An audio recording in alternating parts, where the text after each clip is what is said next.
Ribuan siswa se-Nusantara melatih dan mengaktualisasikan prestasi lewat lomba debat nasional. Kementerian Pendidikan, Kebudayaan, Riset, dan Teknologi, Kemendikbudristek melalui Pusat Prestasi Nasional, Puspresnas, kembali menyelenggarakan Lomba Debat Bahasa Indonesia, LDBI, dan National Schools Debating Championship, NSDC, Senin, tanggal 4 Oktober tahun 2021, kemarin. Dua ajang talenta ini merupakan ajang katalis yang sangat penting untuk melatih dan memberikan pengalaman para siswa berbakat dalam mengaktualisasikan prestasinya di bidang debat. Pelaksana Tugas PLT, Kepala Puspresnas Asep Sukmayadi, dalam pembukaan yang dilakukan secara daring di Bandung, mengatakan LDBI dan NSDC ini telah diselenggarakan secara rutin lebih dari 1 dekade. Kegiatan ini, kata dia, bertujuan untuk melatih kemampuan berpikir kritis, kreatif, analitis, konstruktif, dan responsif terhadap isu-isu aktual yang sedang berkembang, baik nasional maupun internasional. Selain itu, melalui ajang ini juga diharapkan agar secara konsisten berafiliasi untuk berpartisipasi di ajang debat bahasa Inggris internasional. Dengan ajang ini kita juga bisa temukan talenta-talenta terbaik yang mumpuni yang kita bisa siapkan untuk berlaga di kancah internasional, dan membawa nama baik Indonesia sebagaimana setiap tahun secara konsisten kita ikuti, katanya. Pada tahun ini, LDBI dan NSDC mengusung tema Speak of Your Mind, Speak for Indonesia. Ini adalah satu tema yang mengharu biru, mendorong semangat dari adik-adik semua untuk terus bisa berbicara dengan argumentasi yang baik untuk Indonesia, imbuh Asep. Selanjutnya, dalam kesempatan yang sama, Suhartono Arham, Direktur Sekolah Menengah Atas SMA, mengapresiasi penyelenggaraan LDBI dan NSDC.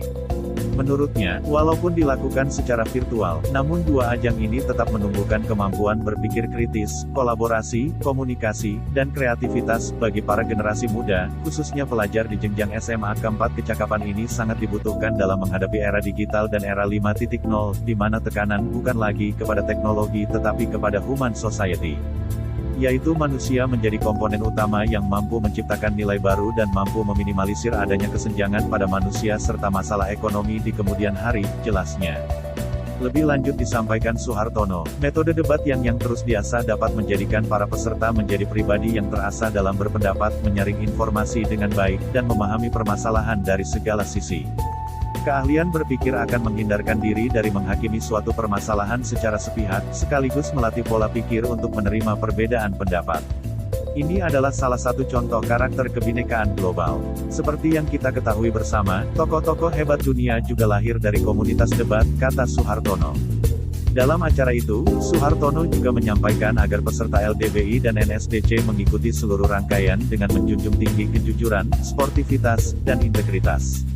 Lakukan semuanya dengan ikhlas, jangan melakukan suatu pekerjaan yang didasari dengan niat mencari perhatian atau mendapatkan pujian, lakukanlah dengan niat baik dan ketulusan, pesannya. Salah satu juri inti LDBI, Citra Dewi Hernia, mengatakan, meskipun dilaksanakan secara daring, mekanisme debat tidak ada perubahan khusus. Hanya saja kendala dari peralatan dan internet perlu diantisipasi karena potensi putus jaringan sangat mungkin terjadi. Kecepatan internet dan perangkat perlu ada cadangan untuk membantu kelancaran, ujarnya. Mengenai antusiasme peserta, Citra menyebut tahun ini peserta yang aktif bertanya tentang masukan dari Dewan Juri cukup tinggi. Di tingkat nasional ini, Citra menyebut akan ada 35 tim untuk babak eliminasi, dan 16 tim untuk di perempat final. Kemudian dari perempat final akan diseleksi menjadi 8 tim yang masuk semifinal. Dari 8 tim akan diseleksi lagi menjadi 4 tim yang setelahnya akan didapat 2 tim berlaga di final. Citra menambahkan, dalam lomba ini hanya akan ada 1 tim yang jadi pemenang. Namun demikian, ada penghargaan khusus untuk 15 pembicara terbaik secara individu, yaitu kategori setingkat emas ranking 1-5, setingkat perak ranking 6-10, dan setingkat perunggu ranking 11-15. Dalam acara pembukaan ini turut hadir perwakilan peserta yang akan bertanding. Ripka Nevi Erika, salah satu delegasi dari Sekolah Indonesia Luar Negeri (SILN) Kuala Lumpur, mengatakan, berbagai persiapan dilakukannya untuk mengikuti lomba ini.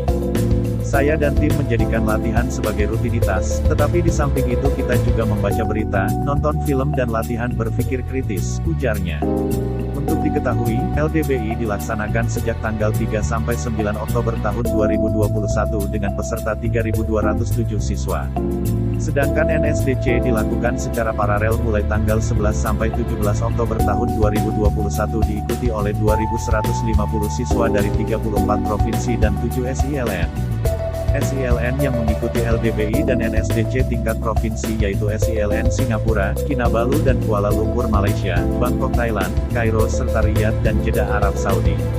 Siswa SILN yang lolos ke tingkat nasional berasal dari Kuala Lumpur, Riyadh dan Jeddah. Dari seleksi tingkat provinsi, dipilih sebanyak 105 siswa untuk melanjutkan kompetisi setiap ajang, baik LDBI dan NSDC.